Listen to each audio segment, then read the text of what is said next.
सोलापूर शहरातील विद्यार्थ्यांची जात पडताळणी प्रकरणे तातडीने निकाली काढावीत या मागणीसाठी सोलापूर शहर काँग्रेसचे उपाध्यक्ष संजय गायकवाड यांच्या नेतृत्वाखाली जात पडताळणी समिती अध्यक्ष मंजुषा मिस्कर यांना निवेदन देण्यात आले। खासदार प्रणिती शिंदे, जिल्हाध्यक्ष चेतन नरोटे यांच्या मार्गदर्शनाखाली हे निवेदन देण्यात आले। सोलापूर शहरातील अनेक विद्यार्थ्यांची जात पडताळणी प्रकरणे महिन्यांपासून प्रलंबित आहेत, त्यामुळे त्यांचे शिक्षण, शिष्यवृत्ती, प्रवेश प्रक्रिया आणि स्पर्धा परीक्षा अडचणीत येत आहेत।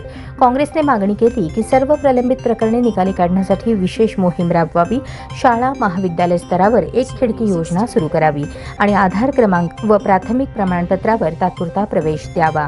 या निवेदनाद्वारे विद्यार्थ्यांचे शिक्षण आणि भविष्य सुरक्षित ठेवण्याची जबाबदारी शासनाने घ्यावी अशी मागणी करण्यात आली। आज समाज कल्याण जात पडताळणीचे अधिकाऱ्यांना आज निवेदन देण्यात आले आहे।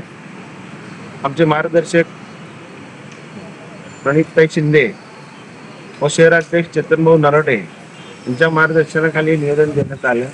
आज अनेक विद्यार्थ्यांना जात पडताळणीपासून वंचित राहावं लागत आहे, त्याच्यामुळे त्यांचे ॲडमिशन होत नाही आहे, त्यांचे पालकांचे व विद्यार्थ्यांचे गैरसोय होत आहे।